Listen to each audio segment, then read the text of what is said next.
भागलपुर जिले में जमीन दिलाने के नाम पर ठगी का बड़ा मामला सामने आया है। बंगाली टोला चंपा नाला निवासी शिक्षिका पूनम कुमारी से बड़ी धनकर सबौर निवासी सुमित कुमार ने 23 लाख रुपए ठग लिए। आरोपी को पुलिस ने गिरफ्तार कर लिया है। मामले की शुरुआत तब हुई जब राजनीति के दौरान सुमित कुमार की दोस्ती पूनम कुमारी के पुत्र से हुई। सुमित अक्सर उनके घर आने जाने लगा और इसी दौरान उसने शिक्षिका को नजदीकी बनाकर जमीन दिलाने की बात कही। पूनम कुमारी ने उस पर भरोसा कर जमीन खरीदने के लिए 23 लाख रुपए दे दिए। आरोपी ने बार बार रजिस्ट्री की तारीख आगे बढ़ाई और जब शिक्षिका ने सौदा रद्द करने की बात कही तो उसने अलग अलग तारीखों पर 3 चेक दिए, लेकिन सभी चेक बाउंस हो गए। बार बार धोखा मिलने के बाद पीड़िता ने आरोपी के खिलाफ मामला दर्ज कराया। केस दर्ज होने के बाद सुमित कुमार ने पीड़ित पर दबाव बनाना शुरू किया और कई बार केस वापस लेने की धमकी भी दी। इसी बीच पुलिस लगातार नजर रख रही थी और आखिरकार उसे गिरफ्तार कर लिया गया। पुलिस का कहना है कि आरोपी से पूछताछ जारी है और उसके खिलाफ सख्त कार्रवाई की जाएगी। वहीं पीड़िता पूनम कुमारी ने कहा कि लंबे समय से न्याय के लिए संघर्ष कर रही थी। अब आरोपी की गिरफ्तारी से उन्हें राहत मिली है। हुआ तो उन्होंने एक जमीन के विषय में हमको विश्लेषण किया तो हमने उससे अवगत हुए। हम बोले ठीक है, हम ले लेते हैं जमीन के एवज में उसको 23 लाख रुपया हमने दिए। जब उसको रजिस्ट्री करने की बात आई तो उन्होंने टाल मटोल करने लगा। बोला कि जमीन मालिक गए हैं कहीं तीर्थ करना, जिस कारण लेट हो रही है, वो आएंगे तो हमने आपको जमीन रजिस्ट्री करा देंगे।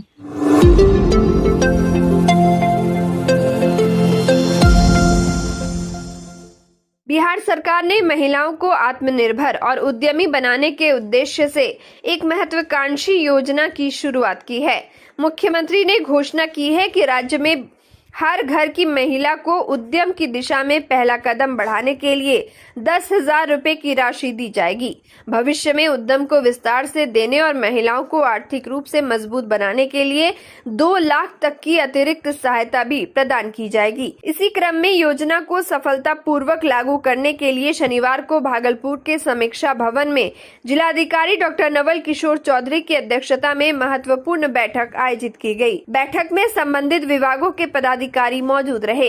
भागलपुर जिलाधिकारी डॉक्टर नवल किशोर चौधरी ने अधिकारियों को निर्देश दिया कि योजनाओं का लाभ केवल वास्तविक पात्र महिलाओं तक ही पहुंचे। उन्होंने कहा कि सरकार की मंशा है कि हर घर की महिला आर्थिक रूप से सशक्त बने और अपने पैरों पर खड़ी हो, इसलिए किसी भी स्तर पर लापरवाही बर्दाश्त नहीं होगी। उन्होंने साझा किया कि पात्र में बिना किसी भेदभाव के पात्र लाभार्थियों को शामिल किया जाए। साथ ही योजना पर तेजी से अमल कर महिलाओं को समय पर लाभ पहुंचाया जाए ताकि वे तुरंत छोटे स्तर पर उद्यम शुरू कर सके। भविष्य में उद्यम को बढ़ाने के लिए सरकार उनकी मदद करेगी, जिससे वे अपने व्यवसाय को बड़े पैमाने पर विकसित कर सके। जिलाधिकारी ने स्पष्ट कहा कि यह योजना कागजों तक सीमित न रहकर धरातल पर महिलाओं के जीवन में असर डालनी चाहिए। कल माननीय मुख्यमंत्री महोदय के द्वारा इस पर ब्रीफ किया जाएगा और ये सौगात यहाँ के आमजनों को सौंपा जाएगा।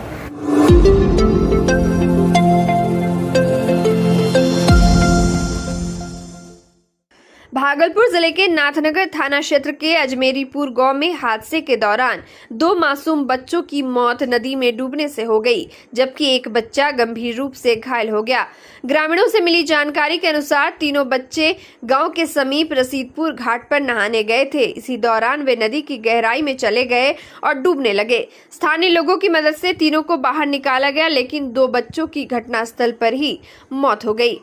मृत बच्चों की पहचान अजमेरीपुर निवासी प्रवीण मंडल के 13 वर्षीय पुत्र, रबला कुमारी लक्ष्मी मंडल के 14 वर्षीय पुत्र राजा कुमार और गोपी मंडल के 12 वर्षीय पुत्र रामू कुमार के रूप में हुई है। तीसरे बच्चे की हालत नाजुक बनी हुई है और उसका इलाज चल रहा है।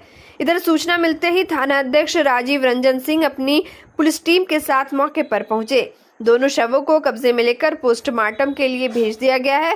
थाना प्रभारी ने बताया कि नदी में डूबने से 2 बच्चे की मौत हो गई है, जबकि एक बच्चे का उपचार जारी है।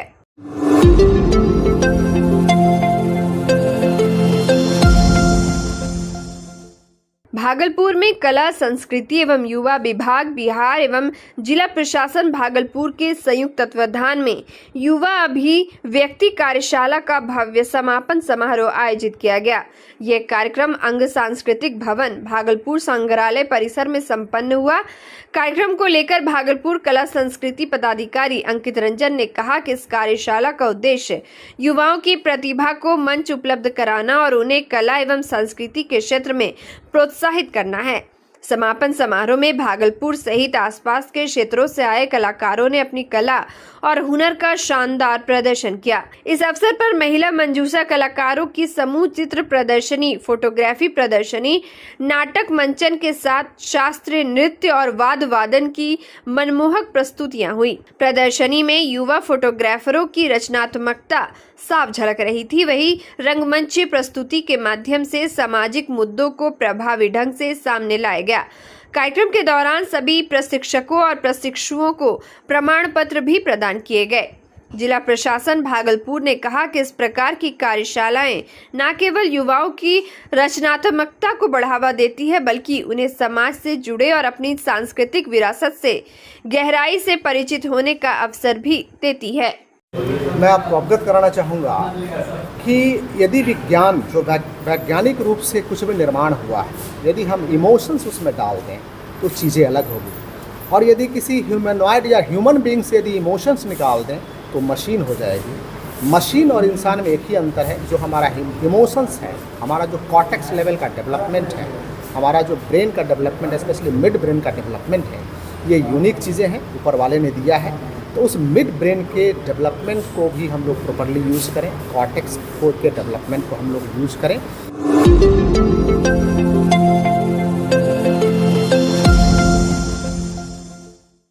भागलपुर में शनिवार को दीपनगर घाट पर उस समय अफरा तफरी मच गई जब गंगा नदी में नहाते समय 14 वर्षीय मन्नी कुमार की डूबने से मौत हो गई।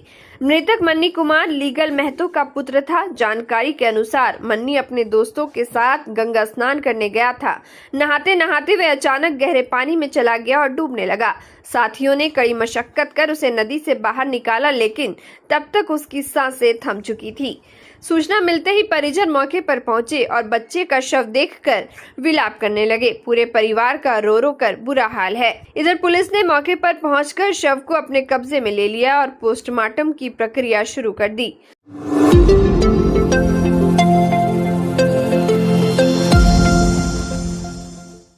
भागलपुर के गुमटी नंबर 1 से कुछ दिन पूर्व रेलवे ने अतिक्रमण हटाने का अभियान चलाया था, जिसमें सैकड़ों लोगों को वर्षों से कब्जाई गई जमीन खाली करानी पड़ी।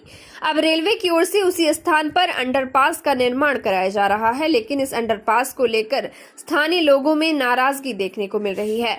उनका कहना है कि रेलवे द्वारा बनाए गए अंडरपास का डिजाइन सही नहीं है। यदि इसी डिजाइन पर काम हुआ तो पूरे भीखनपुर क्षेत्र के लोगों को भारी परेशानियों का सामना करना पड़ेगा।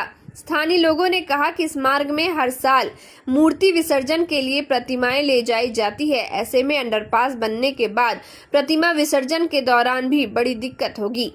लोगों ने रेलवे और प्रशासन से अंडरपास के डिजाइन पर पुनर्विचार करने की मांग की है। हम लोगों का मांग बस यही है कि जो भी भिखनपुर वासी हैं यहाँ पे, जो भी 1 नंबर और 2 नंबर से हम लोगों का मुख्य रास्ता है, जनमानस के सुविधा को बिना ध्यान में रखते हुए ये कार्य कराया जा रहा है। पिछले 15-20 दिन से हम लोग प्रयासरत थे, विभागीय पत्राचार किए, जिलाधिकारी महोदय से भी मिलके हम लोगों ने इस कार्य के बारे में जानकारी दिया, लेकिन फिर भी रेलवे हम लोगों को बरगला के गलत तरीके से ऐसा काम किया जा रहा था कि जनमानस का जो आम सुविधा होता है, एम्बुलेंस आना, फायर ब्रिगेड आना, इस तरह के अंडरपास में कोई भी गाड़ी, बड़ी गाड़ी हम लोगों के मोहल्ला में नहीं आ जा सकती।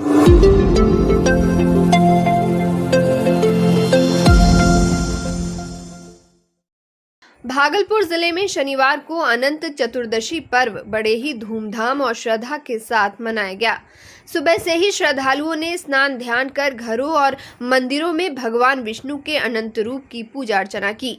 धार्मिक मान्यताओं के अनुसार भाद्रपद मास की शुक्ल पक्ष की चतुर्दशी तिथि को मनाए जाने वाला ये पर्व अनंत चतुर्दशी या अनंत चौदस के नाम से जाना जाता है। इस दिन 10 दिनों तक चलने वाले गणेश उत्सव का समापन होता है और भगवान श्री हरि विष्णु की विशेष पूजा का विधान है। पूजा के बाद श्रद्धालु अपने हाथों में 14 गांठों वाला अनंत सूत्र या रक्षा सूत्र बांधते हैं, जिसे सभी कष्टों और बुरे प्रभाव से रक्षा का प्रतीक माना जाता है। भागलपुर में अनंत भगवान की पूजा कर रहे पंडित अशोक झा ने बताया कि ये पूजा पूर्ण श्रद्धा और निष्ठा के साथ पूरे विधि विधान से की जाती है। अनंत भगवान यानी भगवान विष्णु की आराधना करने से भक्तों के जीवन में सुख, शांति और समृद्धि आती है एवं सभी कष्टों से मुक्ति मिलती है। अनंत चतुर्दशी का ये पर्व जिले में धार्मिक आस्था और आध्यात्मिक उत्साह का अद्भुत संगम बना रहा।